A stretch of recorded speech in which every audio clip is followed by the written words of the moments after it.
Hello everyone, good morning. তো সবাই কেমন আছো? আশা করছি সবাই খুব ভালো আছো, আর হ্যাঁ, আমিও ভালো আছি।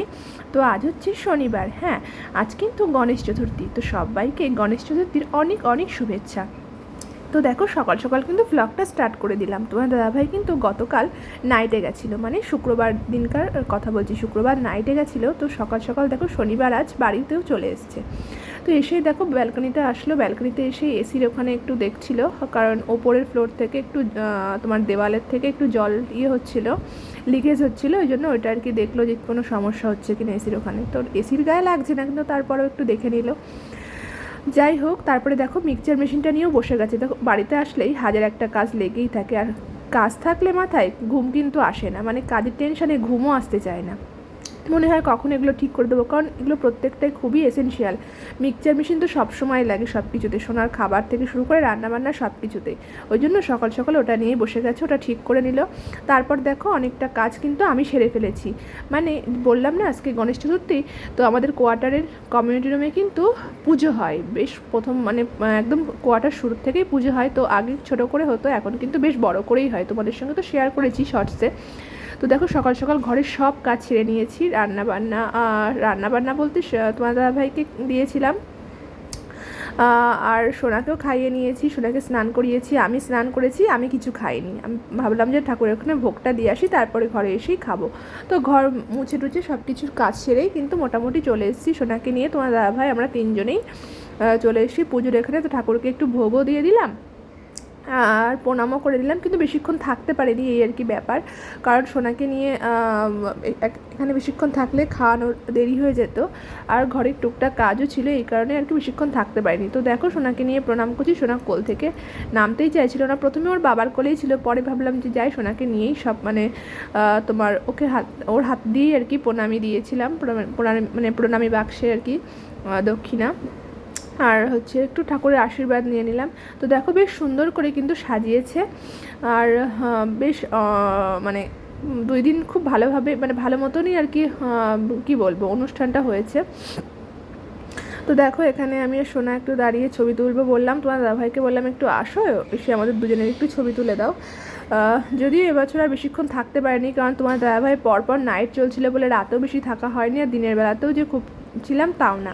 তো তারপরে দেখো, আমি একটু ভাবলাম যে তোমাদের সঙ্গে ভালো করে সবটা শেয়ার করি। তোমার দাদাভাই অতটাও ভালো ভিডিও করতে পারছিল না, ওই জন্য দেখো আমি পুরোটা কিন্তু ভালো করে নিলাম।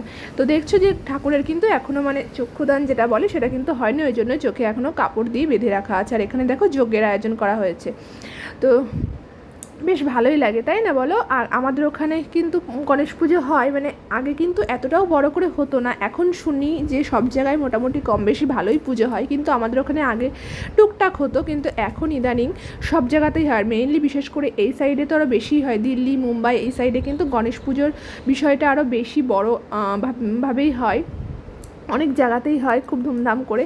তো এখানেও বেশ আয়োজন ভালোই হয়, আর দেখে ভালোও লাগে, মনে হয় যেন গণেশ পুজো আসলে কখন যেন মনটা মনে হয় যে পুজো পুজো চলেই এসছে, মানে পুজোর সূচনা বলতে পারো গণেশ পুজো থেকেই শুরু হয়।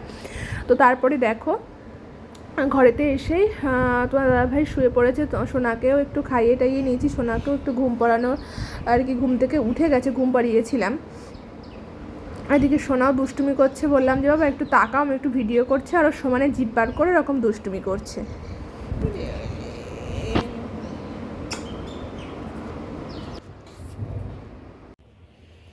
হ্যালো এভরিওয়ান, তো ভিডিওটা তো অনেকক্ষণ শুরু করেছি, কিন্তু তোমাদের সঙ্গে ইন্ট্রোটাই দেওয়া হয়নি। তো আজকে হচ্ছে গণেশ পুজো, শুভ গণেশ চতুর্থী। তো তোমরা সবাই ভালো থেকো, সুস্থ থেকো, ভগবানের কাছে এটাই প্রার্থনা করার আছে। তো কাল নাইট ছিল, তোমার দাদাভাই সকাল সকাল চলে এসছে, আসার পরে আমিও সকাল সকাল উঠে গেছি। তো সোনাকে খাওয়ানো দাওয়ানো এইসব তো আছেই। তারপরে ভাবলাম যে গণেশ পুজোর দিন আজকে সকাল সকাল স্নান টান করে নেব, কাজকর্ম সেরে। তো তার জন্য সব কিছু করে আবার একটু নিচে, যেহেতু কোয়ার্টারে তোমার পুজো হয়, তো সেখানে গিয়ে একটু ভোগ দিয়ে এসেছি, এই আর কি, তিনজনে মিলেই গেছিলাম। তো এই জন্য কাজ বাজ সব আজকে সকাল সকালই হয়ে গেছে। রান্নাবান্না বলতে আজকে সেরকম কিছু করিনি। সকালে তোমার দাদাভাই খেয়েছে ডাল, আর ডাল টাল ছিল, একটা ডিম ভেজে দিয়েছিলাম, আমি ডিম খাইনি যদিও, আজকে ভাবলাম পুজো দেবো যখন, আজকে আমি সকালবেলা কিছু না খেয়েই পুজো দিয়ে এসেছি, এই আর কি ব্যাপার। তারপরে ঘরে এসেছি 12টার দিকে, আসার পরে সোনাকে আবার খাওয়ালাম, খাইয়ে সোনা একটু ঘুমালো, তোমার দাদাভাই একটু ঘুমালো। তো এখন 3টে বাজে। তো সোনাকে আর একবার খাওয়াবো, তোমার দাদাভাইকেও আর একবার খেতে দেবো। তো এই আর কি ব্যাপার, তোমাদের সঙ্গে ব্লগটা শেয়ার করছি, তোমরা দেখতে থাকো। আর কেমন হলো অবশ্যই জানাবে। কোয়ার্টারের পুজোটা বেশ ভালোই লাগে, মানে আমাদের ওইদিকে তো গণেশ পুজোটা এরকমভাবেও এতটাও বড় দেখতাম না, কিন্তু কোয়ার্টারে আসার পর থেকে 3 দিন হবে পুজোটা। তো সবটাই তোমাদের সঙ্গে শেয়ার করবো, আগের বছরও করেছিলাম এই আর কি। তো চলো তোমরা ভিডিওটা দেখতে থাকো। ওখানে গেছে কেন? ওখানে গেছো কেন? কি মা ওখান থেকে কি দেখো? কি দেখো সোনা? কি দেখছো? ও ও খেতে হবে না? ও ও আবার খাবার নিয়ে আসি। হ্যাঁ, তোমারও খাবার নিয়ে আসবো। তো সোনাকে নিয়ে একটু নিচে আসলাম, এখন 5টার মতো বাজে। সেই সকালে এসেছি, তারপরে তো আর যাওয়া হয়নি ঠাকুরের ওখানে। ভাবলাম একটু ঘুরে আসি।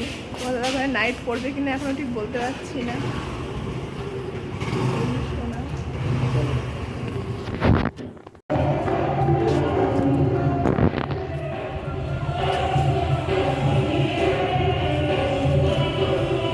তো দেখো সেই সকালে একটু ঘুরে গেছিলাম, তারপরে যদিও এখানে আসা হয়নি, ওই জন্য ভাবলাম যে চলো বিকালের একটু ঘুরে আসি। যদি তোমার নাইট দিলে তাহলে তোমার রাত্রে আসা হবে না, কারণ রাতে রান্নাবান্না থাকবে, সোনাকে খাইয়ে শুয়ে পড়তে হবে, তখন আর একা একা আসতে পারবো না, ওই জন্য আর আসিনি।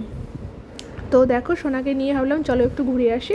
তো তাই জন্য দেখো হাঁটতে হাঁটতে চলেও এসেছি কমিউনিটি রুমে। আর তখন দেখছি ওখানে ঠাকুরের আর কি নাম গান হচ্ছিলো, কয়জন মিলে বসে করছিল।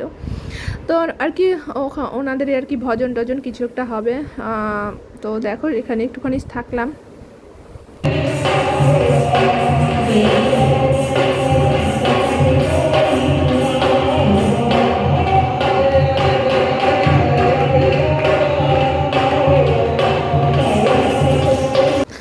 সত্যি কথা বলতে পুজো যে কোনো পুজোতেই যদি তুমি সামনে থাকো, তখন তোমার মন মানসিকতা সব কিছু কিন্তু একটু অন্যরকম হয়ে যাবেই, মানে পবিত্র লাগে, এটাই আর কি ভালো লাগে। মনে হয় যেন ওই জায়গাটাতেই খানিকক্ষণ বসে থাকি। কিন্তু এই দেখো এখানেই কিন্তু হোমযজ্ঞটা হয়েছিল, তো তখন আর থাকতে পারিনি, ওই জন্য কিন্তু তোমাদের সঙ্গে পুরোটা শেয়ার করিনি। তো ঠাকুরের মুখ কিন্তু এখন দেখা যাচ্ছে, মানে চক্ষুদান হয়ে গেছে, মুখ খুলে দিয়েছে চোখ। আর এদিকে দেখো সোনা এতটা আনন্দ করছে। সোনা কিন্তু আগের বার খুব ভয় পেত, মানে একটু গান বাজনা হলেই কিন্তু ও কান্না করতো, এই করতো সেই করতো।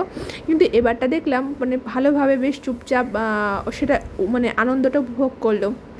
গান বাজনাতেও কাঁধে নিয়ে উল্টেরও নাচ করছিল ওর বাবার কাঁধে নিয়ে।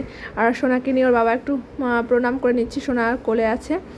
তো বেশ ভালো লাগছিলো, মানে পরিবেশটা খুবই ভালো লাগছিলো, মানে বলার বিষয় নয়। তো 3 দিন হয়েছিল, 2 দিন পুরো অনুষ্ঠানটা হয়েছিল, আর 3 দিনের দিন ভোগ খাইয়েছিল। তো দেখো মানে বিসর্জন ভোগ দেওয়ার পরে ভোগ খাইয়েছিল। আর এদিকে দেখো ওখান থেকে ঘুরে আসার পরে মাঠে দুটো বাচ্চারা খেলছিল বল, ওটা দেখে মানে খুব আনন্দ পেয়েছে, ও এগিয়ে এসছে, ওই জন্য ওকে একটু বলটা দিয়ে আর কি খেলছিল। প্যান্টটা নিচে নামাও,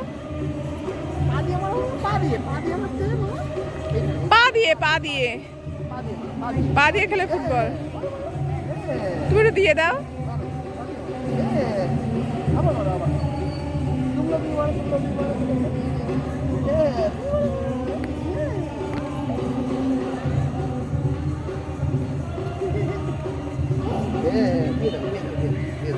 দাও ওকে দাও, আসো। মেঘ করে এসছে, বৃষ্টিও পড়ছে, 2-1 ফোঁটার জন্য ঘরে চলে যাচ্ছি। তো ফ্রেন্ডস, আজকের এই ছোট্ট ভিডিওটা তোমাদের কেমন লাগলো অবশ্যই কমেন্টস করে জানিও। আর দেখা হচ্ছে খুব তাড়াতাড়ি নেক্সট একটা ভ্লগে।